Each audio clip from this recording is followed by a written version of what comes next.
నారాబాబా dairy syndicate sir, Narababa dairy mafia అని చెప్పి మేము మొదటి నుంచి మాట్లాడుతున్నాం సార్. ఒక్కసారి ఒక లింక్ డాట్స్ మొత్తం కనెక్ట్ చేద్దాం సార్, ఒక 2 నిమిషాలు టైం ఇస్తే. Bole Baba alias Harsh dairy 2018 June 20న టెక్నికల్ గా బిడ్ లో డిస్క్వాలిఫై అయిన కంపెనీకి 2019 మార్చి 6న 82,000 కేజీలు, అదేవిధంగా ఏప్రిల్ 19న 12,300 కేజీలు ఇచ్చారు సార్. మరి టెక్నికల్ గా డిస్క్వాలిఫై అయినటువంటి కంపెనీకి ఏడాది క్రితం సార్, కరెక్ట్ గా జూన్ 20, 2018 డిస్క్వాలిఫై అయిన కంపెనీకి 10 నెలలు తిరగకుండానే మార్చి 6న ఎట్లా ఇచ్చారు సార్? ఎవరిచ్చారు? ఎవరప్పుడు ముఖ్యమంత్రి? సరే, బోలే బాబాకి హెరిటేజ్ కి మధ్య లింకులు ఉన్నాయనగానే అబ్బే మాకు ఉత్తరాఖండ్ బోలే బాబాతో లేవు, రాజస్థాన్ బోలే బాబాతో మాకు సంబంధాలు ఉన్నాయన్నది. సరే, నిజమేనా అని చూస్తే ఈ రాజస్థాన్ బోలే బాబాకి ఉత్తరాఖండ్ బోలే బాబాకి టచింగ్స్ ఉన్నాయి సార్. మొన్న జరిపినటువంటి ఇన్కమ్ ట్యాక్స్ రైట్స్ లో 70 చోట్ల చేశారు సార్. పెద్ద బోలే బాబా, చిన్న బోలే బాబా అని ఆడ కూడా ఉన్నాయి సార్. చూస్తే బోలియా బాబా అలియాస్ హెరిటేజ్, బోలే బాబా అలియాస్ చంద్రం బాబా, అదో లింక్ సార్. తర్వాత ఇందాపూర్కి వద్దాం సార్. 2015 జనవరిన ఏదైతే 5,77,000 కేజీలు ఇచ్చారు సార్. తర్వాత 2015లోనే 2,25,000 కేజీలు మళ్ళీ ఇంకోసారి ఇచ్చారు సార్. 2016 మార్చిలో డిస్క్వాలిఫై అయింది సార్. డిస్క్వాలిఫై అయిన కంపెనీకి మళ్ళీ టెండర్లు ఇచ్చారు సార్. ఎట్టిచ్చారు? ఏంటంటే Indapur alias Heritage, Indapur alias Chandram Baba మనకు కనిపిస్తా ఉంది సార్ కళ్ళకు కట్టినట్టుగా.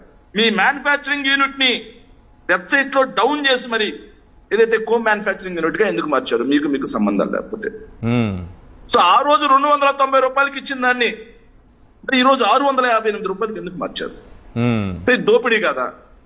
అదే విధంగా పబ్లిక్ లో సార్, ఏదైతే ఆన్లైన్ లో 500 రూపాయల చిల్లరకు దొరికేటువంటి నెయ్యిని వాళ్ళకి ఆన్లైన్ లో దొరుకుతుంటే ట్రాన్స్పోర్టేషన్, ప్యాకింగ్, అదే విధంగా రీటైలర్ సంబంధించినటువంటి మార్జిన్, అదేవిధంగా హోల్సేలర్ మార్జిన్, ఇవన్నీ ఉంటాయి సార్.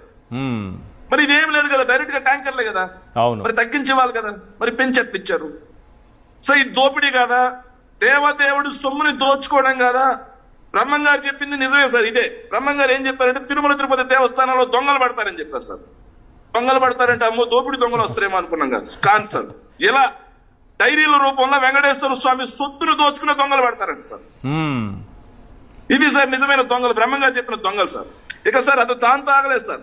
తర్వాత ప్రీమియర్ డైరీ సార్, ఇది కూడా ప్రీమియర్ డైరీకి 2016 ఏప్రిల్లో 332 రూపాయలతో ఆర్డర్ ఇచ్చారు సార్. ఈ ప్రీమియర్ డైరీకి ఎవర్రా డైరెక్టర్స్ అంటే రేణు గుప్తా, ఆశిష్ గుప్తా. ఈ రేణు గుప్తాకి 9,000 షేర్లు వచ్చేసి హెరిటేజ్ లో ఉన్నాయి సార్. ఈ ప్రీమియర్ డైరీ సార్, దానికి 2016 ఏప్రిల్లో 330 రూపాయలతో ఆర్డర్ ఇచ్చారు sir. Premier Dairy alias Heritage, Premier Dairy alias Chandram Baba, Premier Dairy alias Nara బాబా.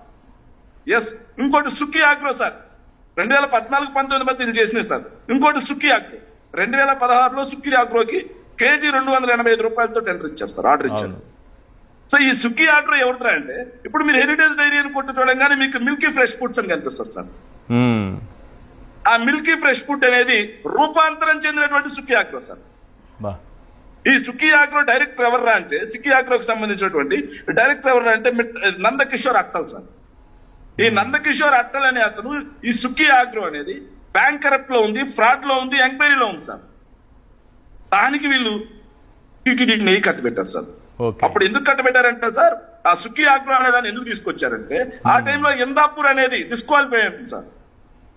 డిస్క్వాలిఫై అయినప్పుడు సుఖీ ఆగ్రో అండ్ గోవింద్ ఆగ్రో అని చెప్పి హెరిటేజ్ కి సంబంధించినటువంటి ఈ మ్యానుఫ్యాక్చరింగ్ యూనిట్ సార్. మీరు ఈ రోజు చూడండి సార్, హెరిటేజ్ లో మిల్కీ ఫ్రెష్ ఫుడ్స్ అనేది ఒక మ్యానుఫ్యాక్చరింగ్ యూనిట్ గా ఉంటుంది సార్. ఆ మిల్కీ ఫ్రెష్ ఫుడ్స్ అనేది ఏంటంటే అంటే ఇంతకు ముందు హర్ష్ ఫ్రెష్ కాస్త బోలే బాబాగా మారింది చూడండి సార్, అదే సుఖీ కాస్త మిల్కీ ఫ్రెష్ ఫుడ్స్ గా మారింది సార్. ఇక వైష్ణవి డైరీకి వద్దాం సార్. వైష్ణవి డైరీకి రాగానే సెప్టెంబర్ 2024 సార్, ఇది ఈ డాట్ బాగా గుర్తుపెట్టుకోండి సార్. సెప్టెంబర్ 2024లో వెబ్సైట్ డౌన్ చేశారు సార్. వెబ్సైట్ డౌన్ చేస్తే ఇప్పుడు ఆ వెబ్సైట్ లోకి వెళ్ళి నువ్వు ఏదైనా లింకులు కొడితే డైరెక్ట్ గా హెరిటేజ్ లోకి వెళ్ళిపోతుంది సార్. హెరిటేజ్ వెబ్సైట్ కి వెళ్ళిపోతుంది సార్. ఎందుకు వెళ్తుందో తెలియట్లా. నెక్స్ట్ ఇంకోటి సార్, వైష్ణవి డైరీకి మామూలుగా ఎంత కుట్రో సార్. వెంకటేశ్వర స్వామిని అడ్డు పెట్టి వైఎస్ఆర్ సీట్ మీద ఆడిన కుట్రకి ఇది ఒక నిదర్శనం sir. Vaishnavi dairy directors, original directors వచ్చేసి దివ్యల వెంకటేశ్వరరావు, రాజేష్ చావడా. వీళ్ళిద్దరిని 2024లో తెలుగుదేశం పార్టీ అధికారంలోకి రాగానే వీళ్ళని తొలగించేసి ఎవరిని పెట్టారో తెలుసా సార్ వైష్ణవి డైరీ డైరెక్టర్స్ గా? విపుల్ జైన్, పమిల్ జైన్ సార్. ఎవరైతే అరెస్ట్ అయి ఉన్నారు చూడండి సార్, వాళ్ళిద్దరిని తీసుకొచ్చి డైరెక్టర్స్ గా పెట్టారు సార్. సరే, ఈ వైష్ణవి డైరీకి ఎవరికి లింకులు ఉన్నారంటే వైష్ణవి డైరీ అనేది అలియాస్ సంగం డైరీ సార్. అది క్లియర్ గా అర్థమైపోతుంది. వైష్ణవి డైరీ అలియాస్ సంగం డైరీ. మరి వైష్ణవి డైరీ, సంగం డైరీకి డైరెక్టర్లుగా వీళ్ళని తీసుకొచ్చి పెట్టారు సార్. ఎందుకంటే వీళ్ళని ముందు పెట్టి, సో మళ్ళీ కల్తీ జరిగింది అని చెప్పి నిర్ధారణ అయింది కూడా ఏ డైరీ నుంచి వెళ్ళినాయి సార్? వైష్ణవి డైరీ నుంచి వెళ్ళినాయి సార్. వైష్ణవి ఎవరిది సార్? సంగం ధూళిపాల నరేంద్ర సార్. డైరెక్టర్లు ఎవరు సార్? వాళ్ళని తీసుకొచ్చి పెట్టారు సార్.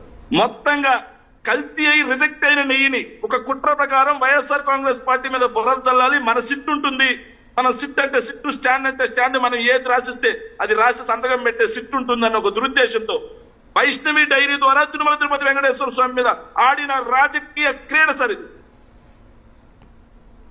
కాదంటారా సార్? మరి ఇన్ని లింకులు హెరిటేజ్ కి లింకులు ఉన్నాయి కాబట్టి చంద్రబాబు, లోకేష్ సైలెంట్ అవుతారు. పవన్ కళ్యాణ్ గారు ఎందుకు సైలెంట్ అయిపోయారు? ఈ లింకులన్నీ బయటపడ్డ తర్వాత ఆయన క్వశ్చన్ చేయాలి కదా. పవన్ కళ్యాణ్ గారికి దేవదేవుడైనటువంటి కలియుగ ప్రత్యక్ష దైవం వెంకటేశ్వర స్వామి కంటే కూడా నారా బాబా ఈజ్ ఇంపార్టెంట్. హైందవ ధర్మం కంటే కూడా చంద్రం బాబా ఇచ్చే స్క్రిప్ట్ ఇంపార్టెంట్. అందుకు కాబట్టే మాట్లాడు సార్. ఇంకొక చిన్నగా చివరిగా మాట చెప్పాలి సార్. సార్, ఈ వైష్ణవి డైరీలో ఇంకో లింక్ ఉంది sir. 1 minute sir, 1 minute please. Vaishnavi డైరీలో ఇంకో లింక్ ఉంది సార్. వైష్ణవి డైరీకి ఇంకొక మ్యానుఫ్యాక్చరింగ్ ఉంటుంది, దాని పేరు శ్రీలక్ష్మి వైష్ణవి డైరీ సార్. దీనికి డైరెక్టర్లు ఎవరు అంటే లంకా ప్రసాద్, వల్లభనేని హరికృష్ణ ప్రసాద్ సార్. వీళ్ళిద్దరూ ఏం చేస్తారు అంటే హెరిటేజ్ కి సంబంధించినటువంటి పాలు, పెరుగు, నెయ్యి, చీజు, పాల పౌడర్ ఇవన్నీ ట్రాన్స్పోర్ట్ చేస్తా ఉంటారు సార్. సో చూడండి సార్, వైష్ణవి మందే, వైష్ణవి మందే సార్, ప్రీమియర్ మందే, సుఖీ మందే, భోలేబాబా మందే, ఇందాపూర్ మందే, తెయ్యంబా మందే. తేరా చూస్తే మొత్తంగా చంద్రం బాబా డైరీ మాఫియా, నారా బాబా డైరీ సిండికేట్ మొత్తం కలిసి దొంగలు ఊర్లు పంచుకున్నట్టుగా వీళ్ళందరూ కలిసి దేవదేవుడైనటువంటి వెంకటేశ్వర స్వామి యొక్క సొత్తును పంచుకుంటున్నారు సార్. రైట్ మాధవరావు గారు, ఇంత పెద్ద చెప్పండి సార్. ఏదైతే అసెంబ్లీలో ఈ రోజు కూడా సార్, అసెంబ్లీలో ఈ రోజు కూడా అచ్చెన్నాయుడు అనే ఒక మంత్రి అసెంబ్లీలో ఈ రోజు కూడా చండాలమైన మాటలు మాట్లాడారు సార్. జగన్మోహన్ రెడ్డి గారి మతం గురించి అడిగారు సార్. నేను అడుగుతున్నాను సార్, తిరుమలలో 1000 కాల మండపం, గొల్ల మండపం, అఖండ మండపం కూలగొట్టినటువంటి వ్యక్తిది ఏ మతం? తిరుమలలో ఊంజల్ సేవా మండపం కూలగొట్టాలని చెప్పి అనుమతులు ఇచ్చినటువంటి చంద్రబాబు నాయుడుది ఏ మతం?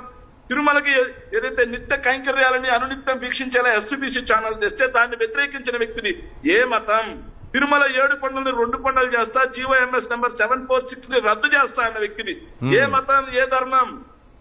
తిరుమలతో పాటుగా అన్ని ధార్మిక క్షేత్రాల్లో అన్యమత ప్రచారం చేసుకోవడానికి అనుమతిస్తా, అడ్డుగా ఉన్నటువంటి 747 ని రద్దు చేస్తా అన్న వ్యక్తిది ఏ మతం, ఏ ధర్మం? తిరుమల సార్, ఇంకో విషయం, పుష్కరాల్లో షూటింగ్ పేరుతో 29 మందిని తొక్కించి చంపి వాళ్ళ చావును కూడా అవహేళనగా మాట్లాడిన వ్యక్తిది ఏ కులం, ఏ మతం? ఏ మతం? పుష్కరాల పేరుతో 100 సంవత్సరాల చరిత్ర కలిగినటువంటి గుళ్లను కూలగొట్టి అక్కడ మొబైల్ టాయిలెట్లు పెట్టి ఉత్సవమూర్తుల్ని, మూల విరాట్లని మున్సిపాలిటీ వ్యాన్లలో తీసుకెళ్లిన వ్యక్తిది ఏ కులం, ఏ మతం?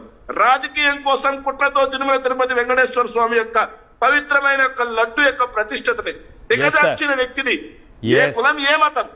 సమాధానం చెప్పాలి సార్.